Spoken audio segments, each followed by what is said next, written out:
नमस्कार दोस्तों, आप देख रहे हैं HW न्यूज और मेरा नाम है सुन कनौजिया। बात करेंगे अल्ट न्यूज के को फाउंडर और फैक्ट चेकर मोहम्मद जुबैर की, जिनकी जमानत याचिका पर सुनवाई आज दिल्ली के पटियाला हाई कोर्ट में हुई। और इस सुनवाई के दौरान वृंदा ग्रोवर जो जुबैर की तरफ से अपीयर हुई, उन्होंने किस तरह से सरकार की और पुलिस की नीयत पर सवाल उठाए हैं, ये मैं आपको बताऊंगा। जो दलीलें दी गई हैं उसके बारे में मैं आपको बताता हूं और कैसे वृंदा ग्रोवर ने कई सारे सवाल उठाए हैं पुलिस की कार्रवाई पर। आपको बता दें कि मोहम्मद जुबैर को जिस ट्वीट के लिए दिल्ली पुलिस ने गिरफ्तार किया है, वो ट्वीट मोहम्मद जुबैर ने 2018 को किया था। और 2018 में किए गए इस ट्वीट में उन्होंने एक फिल्म का दृश्य जो है वो शेयर किया था और इसमें उन्होंने लिखा था कि 2014 के पहले हनीमून होटल और 2014 के बाद हनुमान होटल, और इस पर शिकायत के बाद जुबैर को गिरफ्तार किया गया। और आज जब दिल्ली की पटियाला हाई कोर्ट में वृंदा ग्रोवर ने मोहम्मद जुबैर का पक्ष रखा तो उन्होंने सरकार के ऊपर कई सारे सवाल उठा दिए। उन्होंने क्या कहा है ये मैं आपको एक एक करके बता देता हूं। वृंदा ग्रोवर ने जो पक्ष रखा मोहम्मद जुबैर का, उसमें उन्होंने कहा कि मैं एक फैक्ट चेकर हूं, मैं एक पत्रकार हूं, मेरा काम है झूठी खबरों का फैक्ट चेक करना। मेरे काम कुछ लोगों को बुरे लग सकते हैं। मैंने ट्वीट 2018 में किया और मैंने ये ट्वीट किया, मैं इस बात से पीछे नहीं हट रहा हूं। यानी कि उनका ये कहना है कि मैं एक पत्रकार हूं, एक फैक्ट चेकर हूं, मेरा काम है जो झूठी खबरें होती हैं उनका फैक्ट चेक करना, और मैंने 2018 में ये ट्वीट किया, इससे भी मैं पीछे नहीं हट रहा हूं। इसके अलावा वृंदा ग्रोवर मोहम्मद जुबैर का पक्ष रखते हुए कह रही हैं कि आप ये ट्वीट देखिए, ये एक फिल्म का सीन है और ये ट्वीट 1983 में बनाई गई ऋषिकेश मुखर्जी की फिल्म से लिया गया है। ये फिल्म आज भी देखी जा सकती है, उस पर कोई भी रोक नहीं है। उस फिल्म को देखने पर कोई रोक नहीं है, लेकिन मुझे जेल में डाल दिया जाता है। ये इमेज बहुत बार ट्वीट की गई है।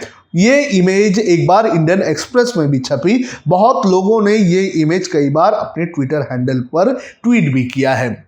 तो वृंदा ग्रोवर ने आगे पक्ष रखते हुए ये कहा कि जिस फिल्म के सीन के लिए मुझे गिरफ्तार किया गया है, दरअसल ये फिल्म आज भी देखी जा सकती है। 1983 में ये फिल्म बनाई गई थी, ऋषिकेश मुखर्जी की ये फिल्म है। इस फिल्म पर देखने के लिए कोई भी रोक नहीं है। इस फिल्म के दृश्य जो है वो सोशल मीडिया प्लेटफॉर्म पर ईजिली अवेलेबल है और इस फिल्म के जिस दृश्य को लेकर मुझे गिरफ्तार किया गया है, इस दृश्य को कई बार लोगों ने ट्वीट किया है।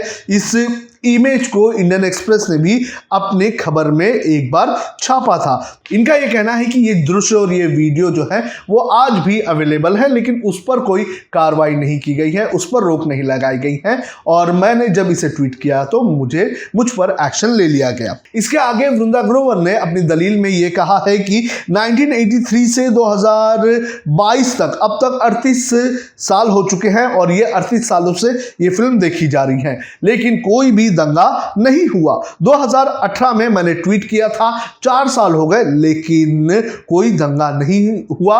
जिस अज्ञात हैंडल से शिकायत की गई वो हैंडल जो है वो नवंबर 2021 में बनाया गया।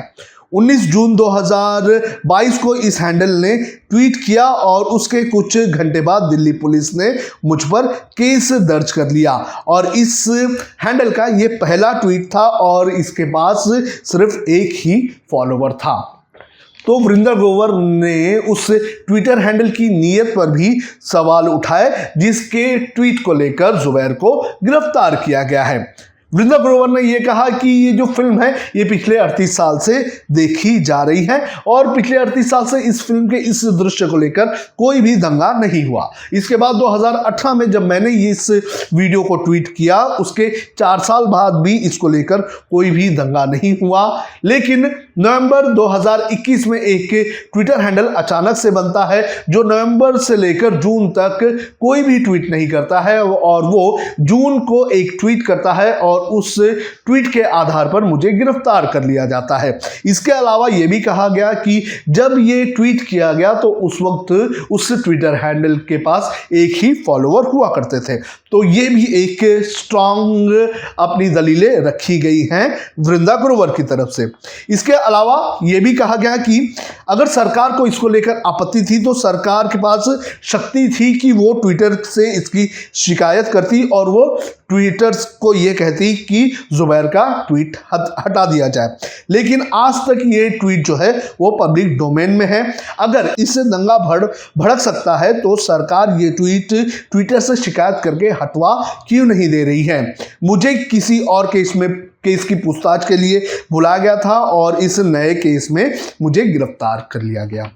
तो वृंदा ग्रोवर की तरफ से यह कहा गया कि सरकार को अगर जुबैर के इस ट्वीट को लेकर दिक्कत है, अगर सरकार को ऐसा लगता है कि जुबैर के इस ट्वीट से दंगे हो सकते हैं या फिर हिंसा हो सकती है, तो सरकार इस मामले को लेकर ट्विटर से शिकायत क्यों नहीं कर रही है और इस ट्वीट को हटाने के लिए क्यों नहीं कह रही है। ये ट्वीट आज भी पब्लिक डोमेन में अवेलेबल है। इसके अलावा यह भी कहा गया कि जुबैर को किसी और केस की पूछताछ के लिए बुलाया गया और फिर जुबैर को गिरफ्तार कर लिया गया।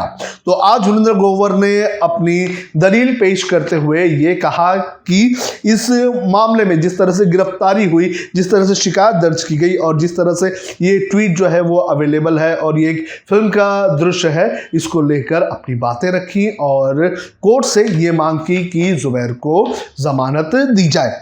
हालांकि इस मामले पर सुनवाई जो है वो 14 जुलाई के लिए टाल दी गई है और 14 जुलाई को इस पूरे मामले को लेकर आगे सुनवाई होगी। इसके अलावा आपको बता दें कि सुप्रीम कोर्ट में भी जुबैर की जमानत याचिका पर सुनवाई हुई। दरअसल ये उत्तर प्रदेश के सीतापुर में जो मामला दर्ज हुआ था उसको लेकर सुनवाई हुई।